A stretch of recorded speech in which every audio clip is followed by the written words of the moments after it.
Caros amigos, nossas saudações de paz, saúde, fé e esperança na vitória do bem. Não trazemos ouro nem prata, mas trazemos a alegria do Gepar e queremos compartilhar com todos vocês. Neste tempo de afastamento, somos convocados urgentemente para o ato do amor. O amor, a grande força do universo. E então assim, convidamos os amigos para meditarmos em torno do capítulo 11 do Evangelho segundo o Espiritismo, cujo título é Amar ao próximo como a si mesmo.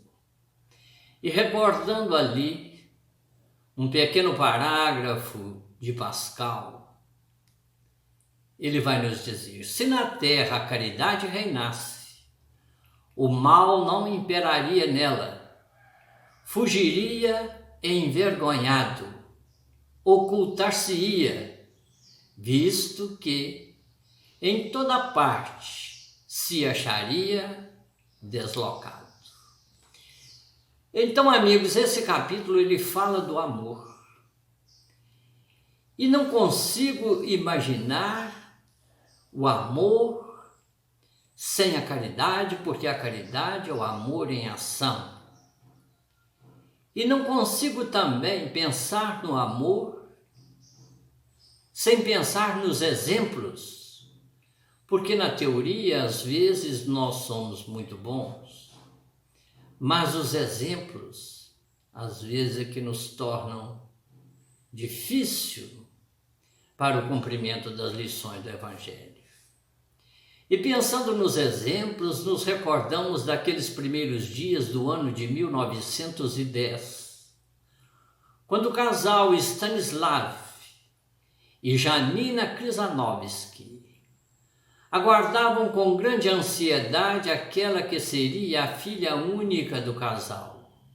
E assim, no dia 15 de fevereiro do aludido ano de 1910, nasce Irena Sendler, cuja vida estava marcada por acontecimentos grandiosos, e que nós aqui na pobre linguagem terrena denominamos de grandes tragédias. O Dr. Stanislav era médico e a sua maior clientela era judia, e a maioria deles extremamente pobre, mas nem por isto ele deixava de atender àqueles necessitados. E Irena, então, desde a sua primeira infância, começa a ser educada dentro dos padrões do Evangelho do Cristo. E o Dr. Krzanovski asseverava que o ato de ajudar deveria ser para todo ser humano uma necessidade que emanasse do coração, não importando se o indivíduo a ser ajudado era rico, pobre, preto, branco, judeu, ariano ou qual religião professasse. Mas ao lado dos seus exemplos maravilhosos, ele também aplicava junto à filhinha querida as lições do Evangelho. Em seus momentos de folga, ele sempre convidava a filha para a meditação em torno do Evangelho de Jesus. Quantas horas eles gastaram meditando em torno da proposta magna de Jesus, expressa na maravilhosa síntese do Sermão da Montanha, das bem-aventuranças. Quantas vezes meditavam em torno das parábolas do Cristo, principalmente aquela que é uma das mais belas, a parábola do samaritano. E então sempre ao lado dos ensinamentos que ele passava à filha, ele também oferecia os exemplos de caridade, de socorro, de amor ao próximo. Mas então, isto que nós chamamos de tragédia vai acontecer na vida de Irena, no ano de 1917, ela tão criança ainda, e surge então um surto de tifos em Varsóvia. E o doutor Stanislav, contrariando o movimento geral, que todos fugiam para as montanhas, para as áreas do campo, com medo de serem contaminados, o doutor Krzanovski fez o movimento exatamente ao contrário, para levar alívio para as dores físicas, mas esperança para as almas que sofriam a terrível injunção da enfermidade. E assim, socorrendo o doutor Stan, acaba por contaminar-se também e vem de desencarnar no dia 1º de novembro, no dia 10 de novembro de 1917, a exemplo de Eurípides Barçanufo, que também assim contaminou e veio de desencarnar em 1º de novembro de 1918. São missionários de Jesus, atendendo e socorrendo. Mas surge então uma questão, uma pergunta: mas por que é que eles se contaminaram? É que na realidade já haviam cumprido as suas tarefas na Terra. A enfermidade, a contaminação, foi só um agente para colocar em ação aquilo que já estava determinado. Mas o doutor Stanislav, antes do seu desencarne, ele vai ter a ocasião de dizer a Irena: minha filha, sempre ajude, sempre auxilie. Se tiver alguém que esteja morrendo afogado, mesmo que você não saiba nadar, pule na água, pule e tente salvar a vida, porque a vida é o bem mais precioso que Deus nos concedeu e temos que dignificá-la. Temos que envidar os nossos esforços máximos no sentido de preservá-la. Essas lições ficariam gravadas na personalidade de Irena e automaticamente na individualidade para toda a eternidade. Porque as conquistas morais, quando do decesso do corpo, nós não as perdemos. São conquistas eternas. E então é por isso que nós afirmamos que essas lições ficariam gravadas eternamente na individualidade de Irena. Mas Irena vai enfrentar o seu primeiro embate no início da década 1930, quando existia em Varsóvia um grande preconceito, um sentimento antissemita muito grande. E um certo dia, na Universidade de Varsóvia, onde ela estudava, um professor infeliz resolveu naquele dia separar judeus e arianos. Mandou que os judeus se assentassem de um lado e os arianos de outro. E Irena foi assentar-se junto com os judeus. O professor irritou-se e, gritando, disse a Irena: Irena, você é surda? Esse lado é o lado dos judeus. Ao que Irena retrucou: professor, hoje eu também sou judia.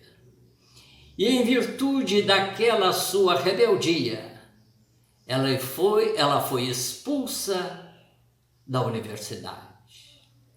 Mas continuou, amigos, a desenvolver o seu estudo em outra instituição, preparando-se para a grande tarefa da sua vida.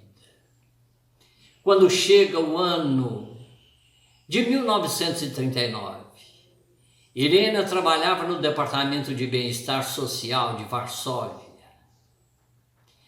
E então, nesse departamento, ela exercia a tarefa de assistente social, não dentro dos moldes que nós normalmente conhecemos, mas a assistente social era uma espécie de enfermeira também, que socorria aos necessitados. E então, neste ano de 1939, no dia 1º de setembro, a Alemanha, que já havia conquistado e anexado os territórios da Lorena e da Alsácia, desferiu um forte ataque à Polônia, a invasão do solo polonês. E a violência do ataque foi de tal natureza que já em 1º de outubro do mesmo ano, as últimas linhas de defesa da capital Varsóvia eram derrubadas e o exército alemão tomou conta de tudo, assumiu a governança da Polônia, de tal maneira que somente o Departamento de Bem-Estar Social e a Cruz Vermelha poderiam transitar livremente. No ano seguinte, no mês de outubro, a Gestapo decretou a transferência imediata de todos os judeus de Varsóvia para um antigo bairro, que em poucos meses se tornou um gueto, no sentido mais nefasto da palavra. E amigos, esse bairro tinha aproximadamente 3 a 4 quilômetros quadrados, onde poderiam viver normalmente cerca de 30 a 40 mil pessoas.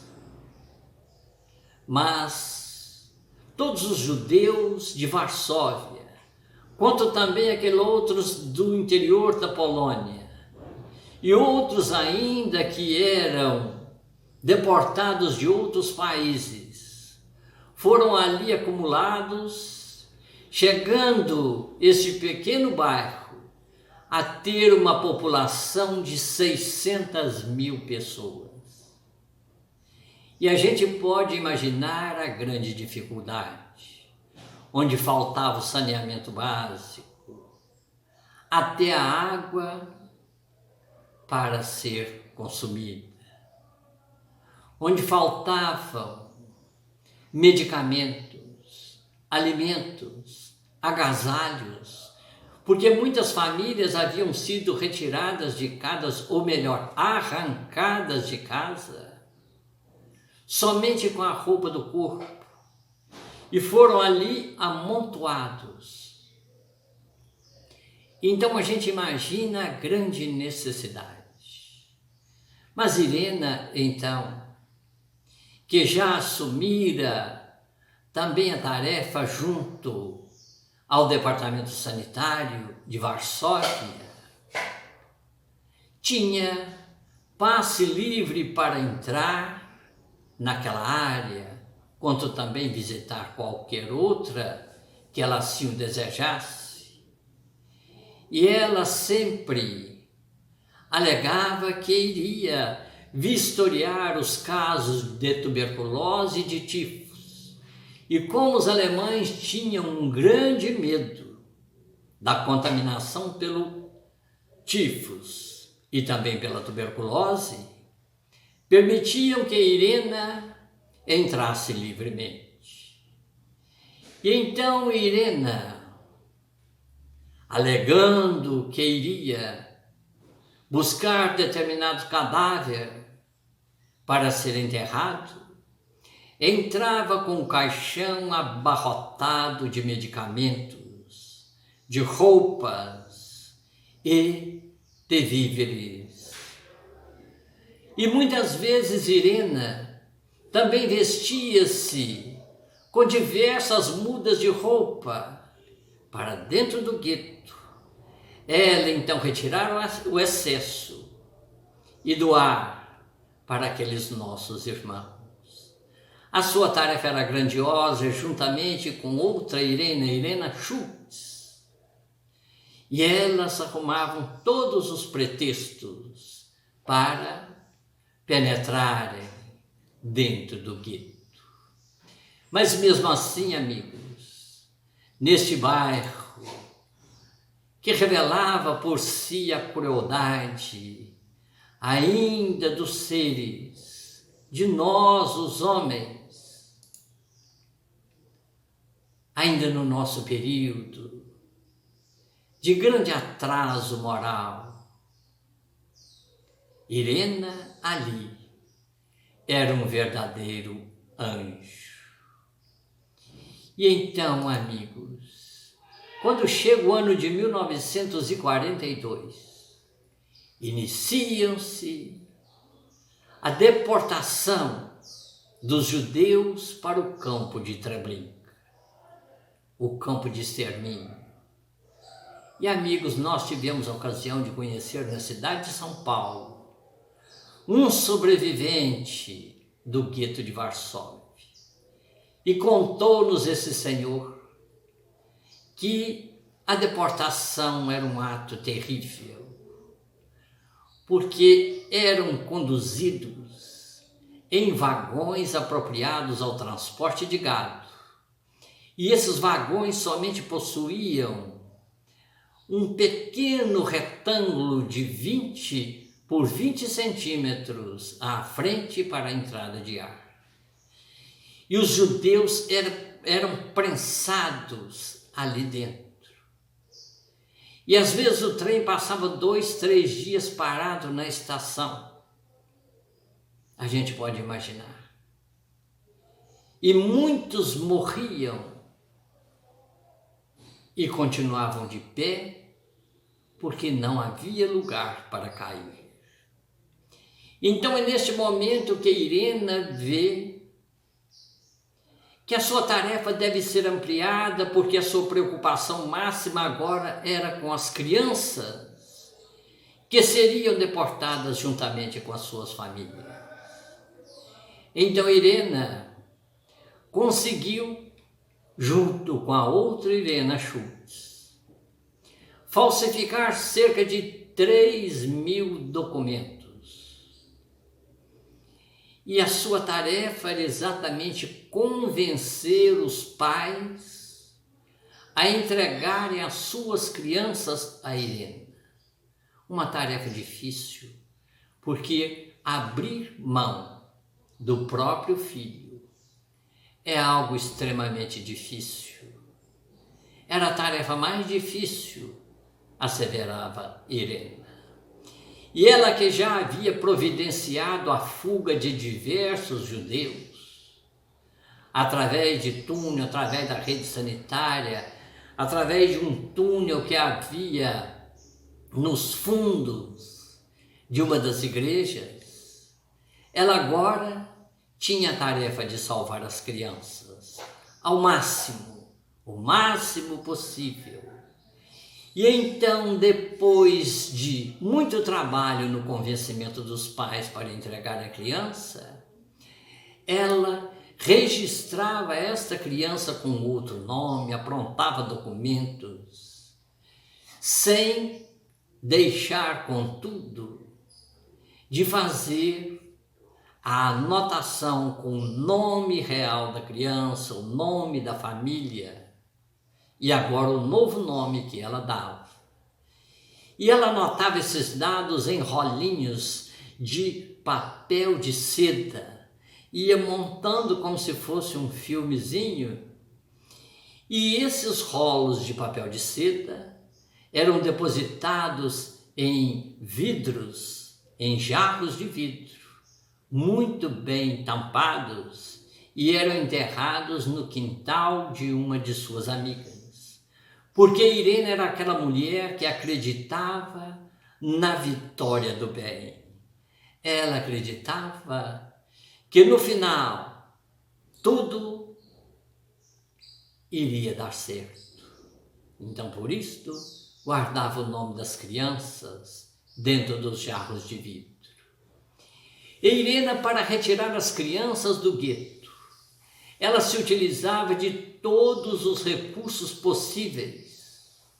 Às vezes os levava em sacos de batata, em sacos de lixo, dentro dos caixões. E quando a criança era bem pequena, ela conduzia dentro da sua própria roupa. Antes, porém, ela dava um pequeno sedativo às crianças para que elas permanecessem silenciosas, para que quando passasse junto à guarda alemã, as crianças permanecessem caladas. Mas por precaução, ela treinou também a sua cadela, para que todas as vezes que passasse perto dos soldados alemães, a cadela ladrasse insistentemente, porque qualquer pequeno rumor que a criança produzisse era abafado pelo ladrar da cadela. E assim, amigos, uma outra precaução que ela tomou foi ensinar as crianças a fazer o sinal da cruz, provando que eram arianas, que eram cristãs, mas também ensinou-as a recitar o Pai Nosso, a oração que Jesus nos ensinou. E ela foi desenvolvendo esta tarefa,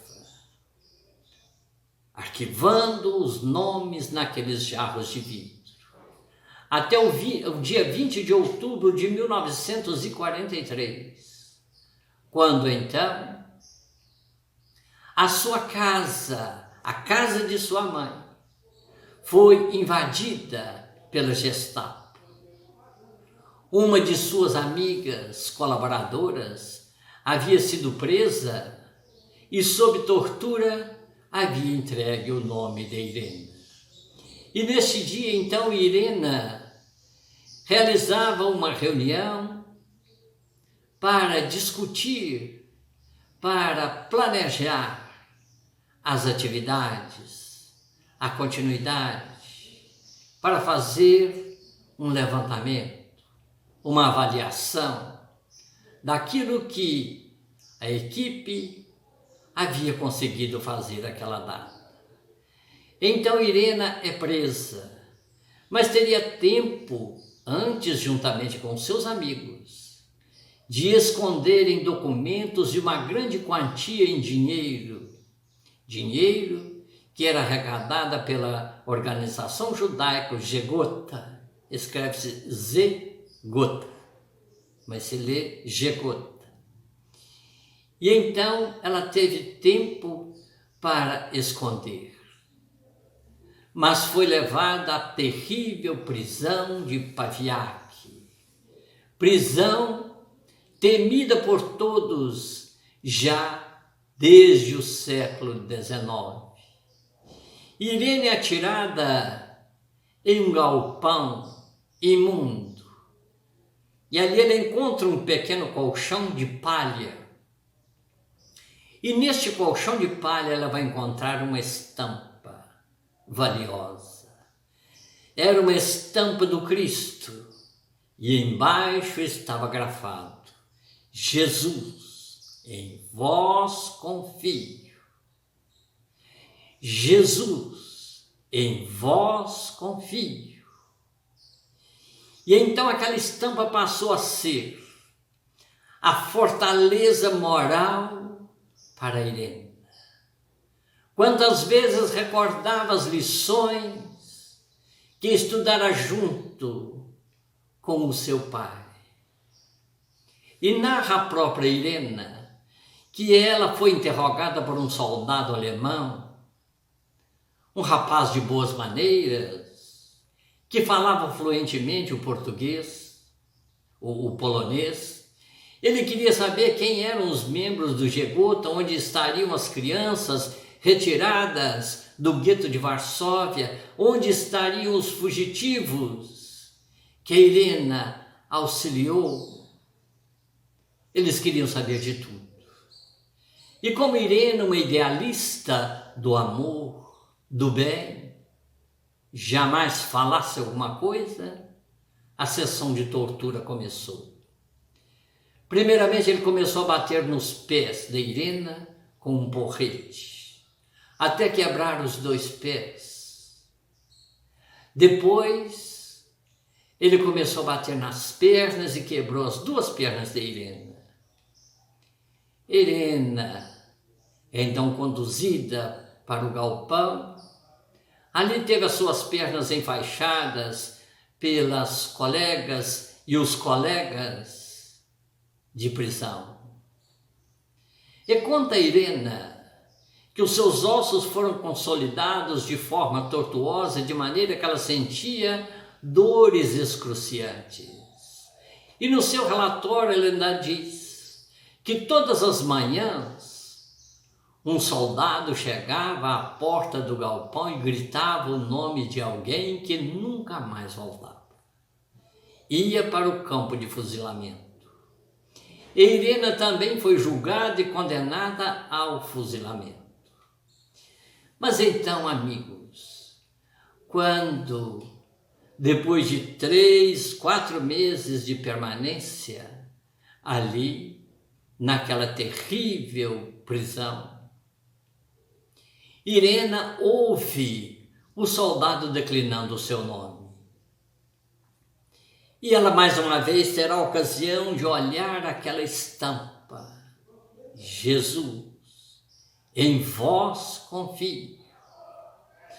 E seguia a sua marcha, mas sempre recordando as lições das bem-aventuranças. Bem-aventurados os que têm fome e sede de justiça, porque deles é o reino dos céus. Vós sois bem-aventurados quando vos injuriarem e vos perseguirem, e mentindo disserem todo mal contra vós. Alegrai-vos e exultai-vos, porque grande será o vosso galardão nos céus, pois assim também fizeram os profetas que foram antes de vós. Esse era o pensamento de Irena, a sua tela mental. Parecia recordar-se daqueles tempos longínquos na bucólica Cafarnaum. Ela tinha a impressão de ouvir a própria voz de Jesus.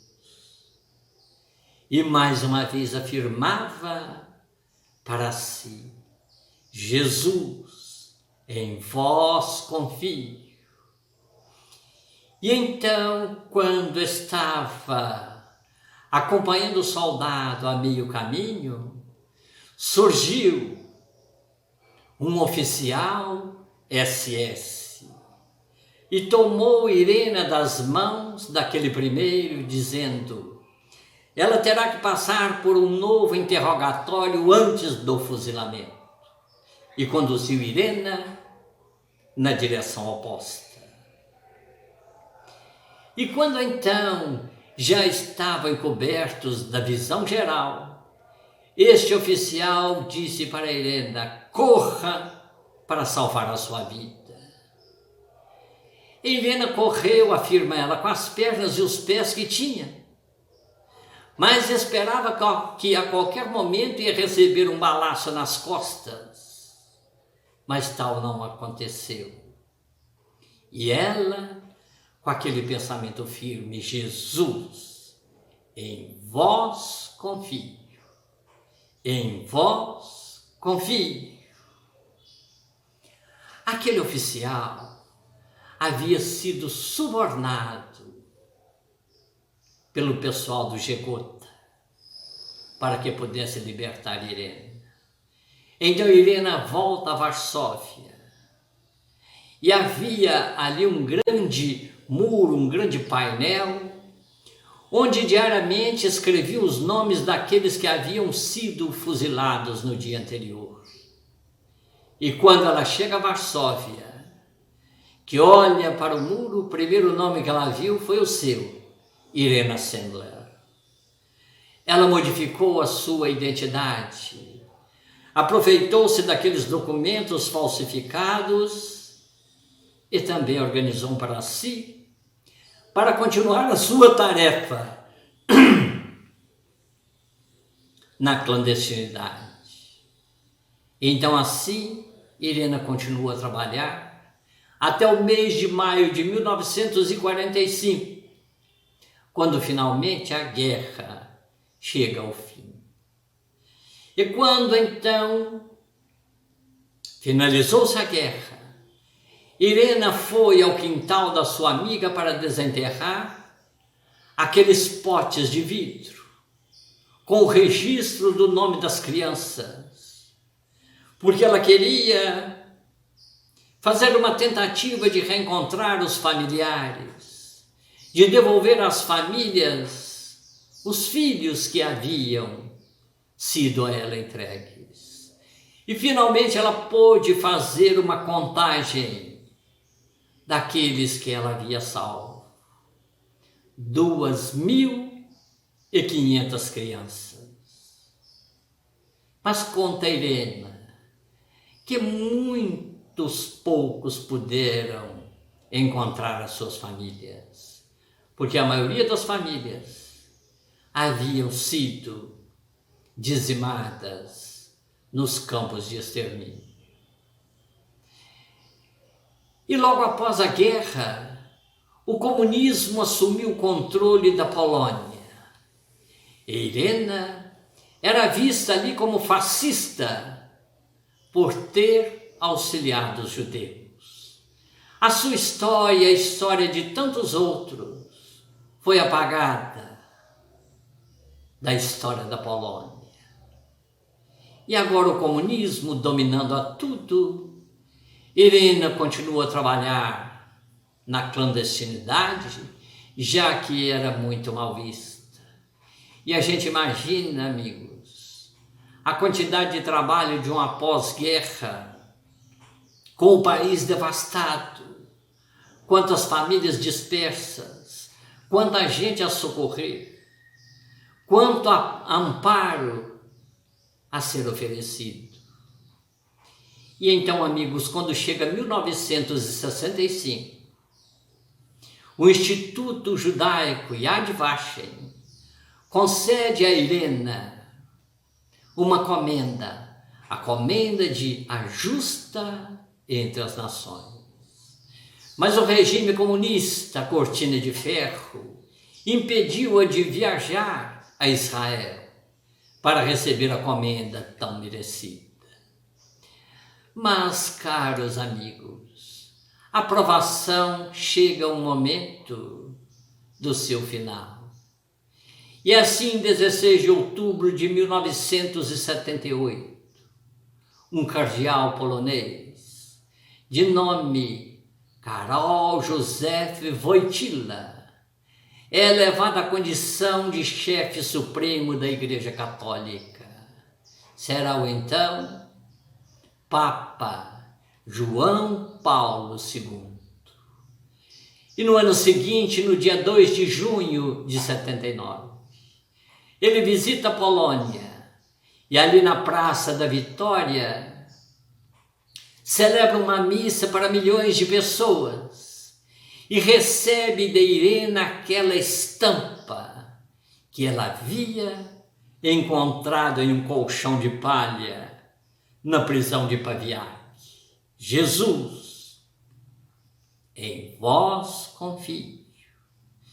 E o Papa João Paulo II, então, toma aquela relíquia, aquela preciosidade, símbolo do idealismo do amor, símbolo do idealismo do Evangelho do Cristo, e conduz aquela estampa até o Vaticano para fixá-la como sendo um dos símbolos mais importantes do cristianismo dos dias modernos.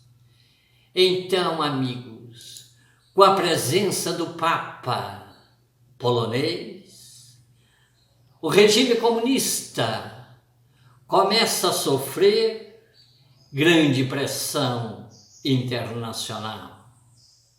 E no ano de 1980, sob a liderança de Lech Walesa, os primeiros movimentos do Partido Solidariedade começam a se expressar, sobretudo, no estaleiro de Gdansk, o que vai culminar com o final, com a derrocada final do comunismo na Polônia em 1994.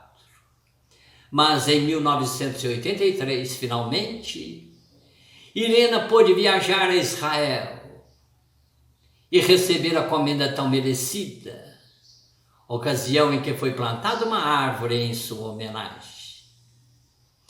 E então Irena novamente cai no anonimato, no esquecimento.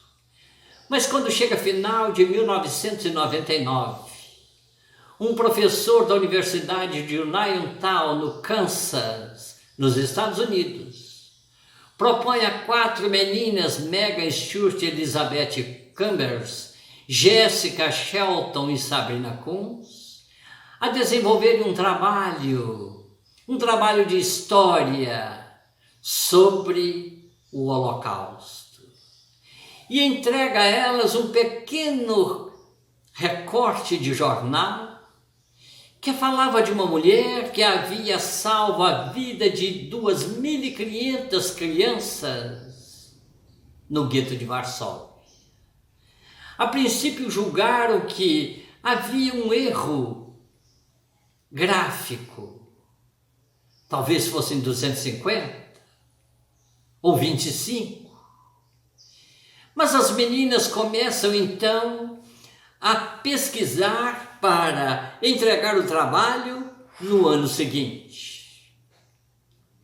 E começam justamente procurando pelo túmulo de Irena.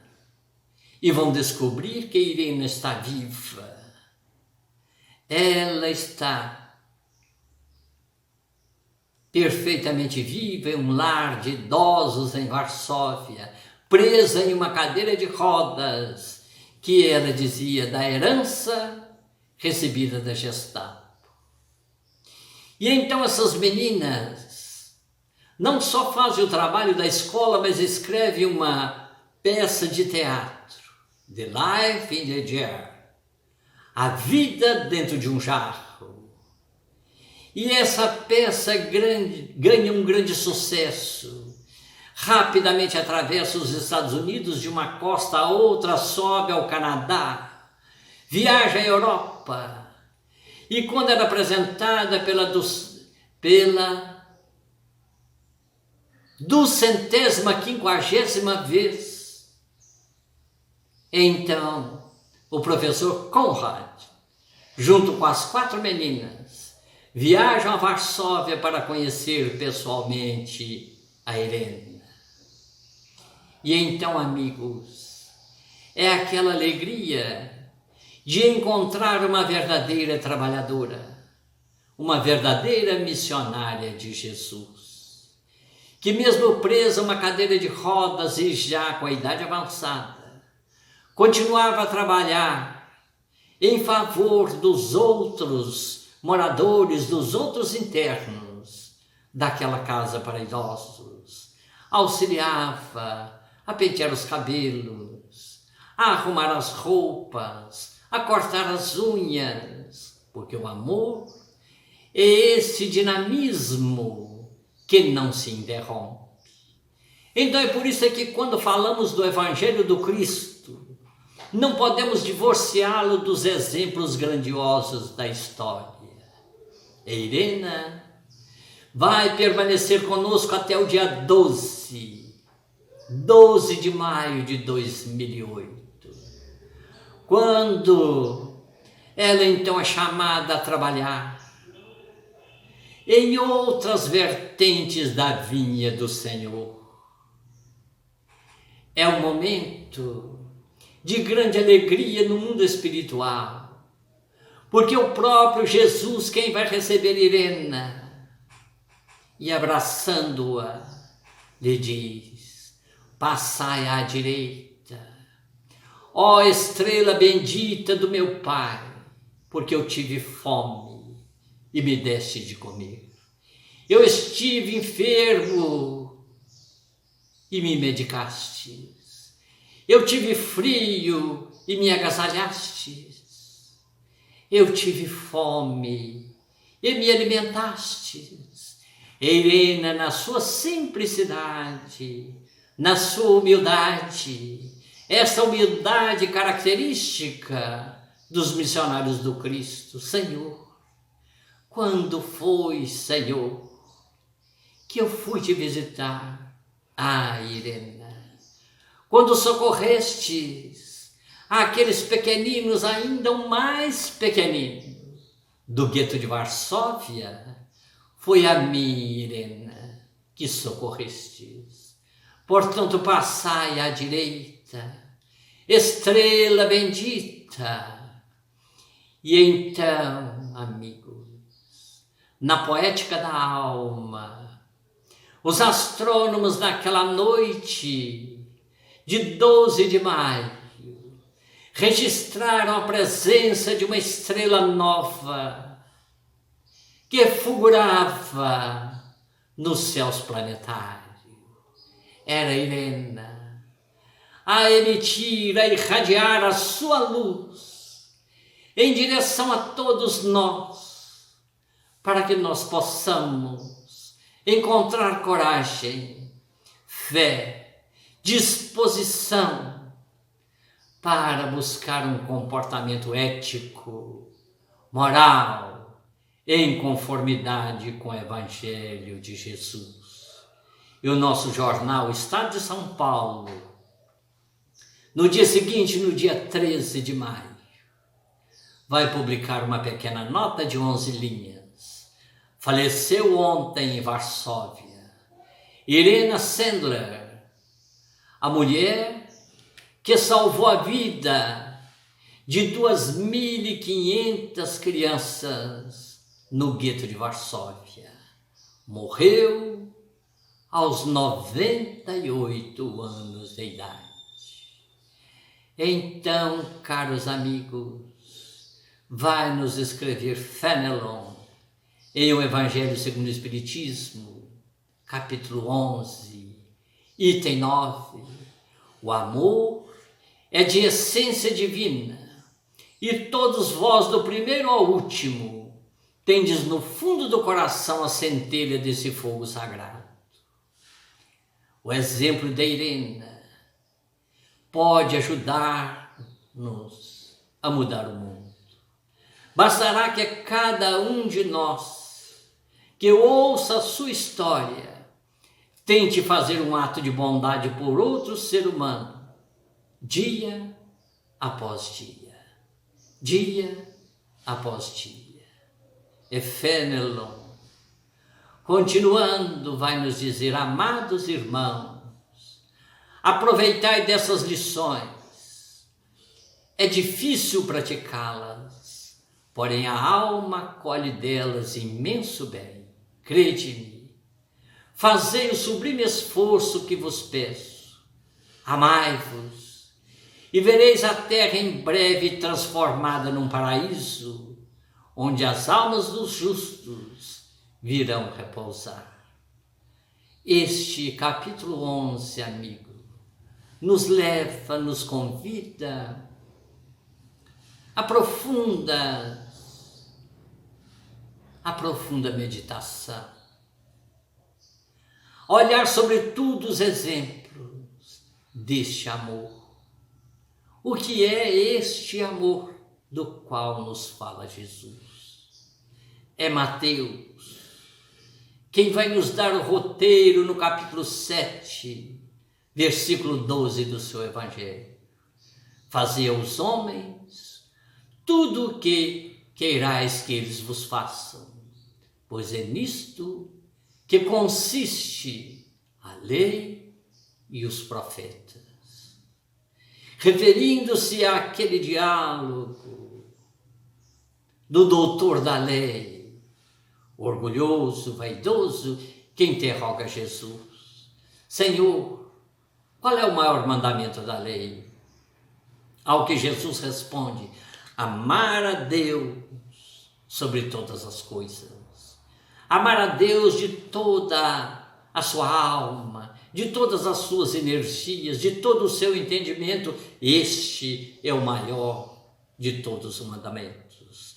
Mas há um segundo que é semelhante ao primeiro: amar ao próximo como a si mesmo.